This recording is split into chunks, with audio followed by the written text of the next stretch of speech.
Hello, this is Josh Belk with the Belk on Business podcast. Hope you're having a wonderful day. Today we're going to talk a little bit about starting a business. And I know for most of my podcast listeners, I understand that you probably already have started a business and kind of working your way through it. But I think even sometimes it's a good reminder of some of the basic elements that are needed when I'm going to start a business and kind of getting back to the basics, so to speak. And it's amazing many times as I go through doing some business consultation, I find out that people go and start a business and haven't taken the time to think about those elements that are needed when you go and you start a business. And the business ends up not succeeding to the level that they're hoping that it would succeed. And many times just taking a few steps back and kind of just reviewing what are those elements that are needed when I go to start a business. Am I missing something? Do I need to improve on something? And then beyond that, as we're operating in our business, to kind of go back from time to time and to put back into focus those elements that are essential of why we began the business to begin with.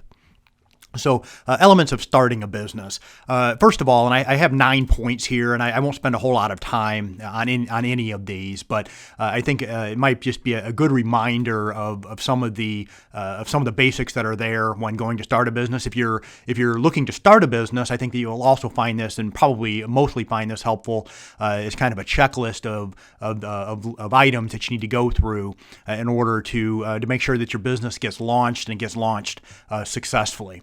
So first of all, the first thing we need to do, any business owner needs to do when they're going to start a business, is clearly identify and define the problem that you're trying to solve.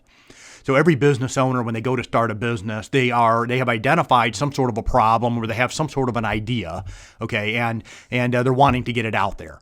And so every business out there, they're having a problem that they're wanting to solve. I don't care if it's dishwashing detergent or if it's a professional service. Okay, they have identified there's a problem. People need to clean their clothes, okay? Or people need to have their tax returns completed, or need financial statements. Or if I'm selling real estate, people need to buy houses, okay? People need a place to live. So there's a problem that you're trying to solve. And and many times businesses fail because they have an idea and they've identified what they think is a problem, but it's not really a problem that people need solving or want to pay to have solved. Okay, so there needs to be a clear definition of the problem that you're trying to solve. And this is going to be part and parcel of the why that you're in business. Okay, so clearly identify and define the problem that you're trying to solve. And is this a problem that people are willing to pay for the solution? Okay, there are some problems out there that people just aren't willing to pay for the solution. And so making sure that whatever problem it is that you're trying to solve, that it is a problem that people want solved and that people are willing to pay to have that problem solved. Number 2, define your avatar or your target market. And so this is basically boiling down to who has this problem. If I'm selling laundry detergent, okay, just about everybody has a problem that at some point they need to wash their clothes. Okay, but there may be a very narrow, specific niche that you're trying to address, a very narrow niche problem that you're trying to solve, and so that's going to look much different. That avatar or that target market is going to be very, very narrow. It may be very, very small, very few. Okay, people that actually have that problem, but you need to identify on the front end of who truly has this problem. So define your avatar and your target market, and then taking the next step of when we get into that avatar, that target market, who is going to be my customer? So it may be very broad, a group of people who has this problem, but as far as who's willing to actually pay for the solution, may be a subset of that. And so that's going to be ultimately what your avatar or your customer is going to be. Next, who are your competitors? So going out there, looking around, and who is already providing this product or this service. And so who are your competitors? You need to identify, am I operating in the same space as somebody else? Or am I kind of paving a way for a new market altogether?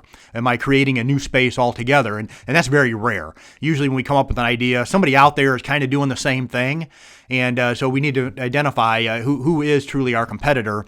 And then next, what is my differentiator? So number 5, what is my differentiator? So I've identified who my competitors are, but what's going to set me apart? What's going to make me different than my competitor? And so what's going to be my competitive edge? And what am I going to offer? What am I going to do differently that somebody else isn't doing currently?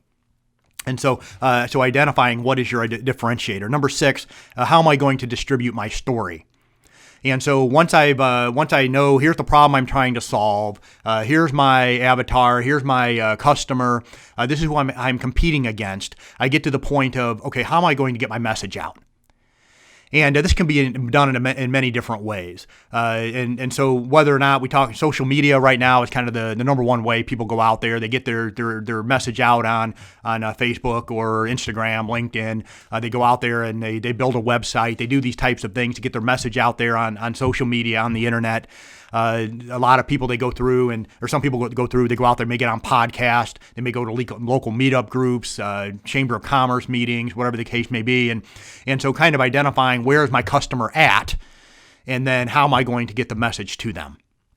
And so that's going to be part of this, identifying your customer. So once you've identified your customer, how is that particular customer receiving their message? Are they reading newspapers? Are they still reading newspapers and getting ingesting information that way? Or are they a younger group that happen to maybe getting information on TikTok versus somebody in my age group, which is more likely to be on Facebook? Okay, so identifying who your customer is, then how are you going to get your story? How are you going to get your message out there? And then next, you get to the point of building out your business plan with timelines. And so I've kind of gone through, I've kind of have the idea together. I've identified who I'm going to, who my competitor is, who my customer is going to be, how I'm going to get the story out there, and then you begin developing this business plan with timelines. So this is what we're going to do when, and how we're going to execute. And number 8, how much funding am I going to need, and how am I going to pay this back? And so we get into the point, we're talking about getting into the nitty gritty of a business plan. Many times is going to be developing an initial budget. How much funding am I going to need? And then how am I going to pay that funding back? Okay, so that needs to be defined as well. And I always want to caution here, you don't ever want to overfund yourself on the front end because when you overfund yourself on the front end, sometimes that can lead to complacency, give you a false sense of security. So you want to make sure that you're funded adequately, but not overly funded, so you stay hungry, you stay busy, you stay out there and working on getting your message out there, finding your customer, and selling. And then lastly, number 9, who can help me? And so we kind of look at the elements of the business. If we think of people, process, product, I'm also going to add a 4th one in there, that's purpose. We think of these 4 areas. Who are people that can help me in these areas? Sometimes we may not have a clearly defined purpose. Maybe we need somebody to come in and help us identify what is my purpose, so I can become effective in getting my message out there. The people, who do I need to hire? How am I going to build a culture? The process, how am I going to actually get the work done? And then whether it's product or service, helping to develop that and being able to make sure that I'm getting it out there efficiently, getting it out there properly, getting the message out there well. So who do I need to bring alongside me? Because not all of us have one or more areas that we are definitely weak in. And I know for myself, when I look at these 4 areas, there are parts of these areas some of these areas that I'm not very good at. Other areas I excel at. So as a business owner, all of us are going to have areas that we're going to excel at. We're going to have areas where we're going to be weak in.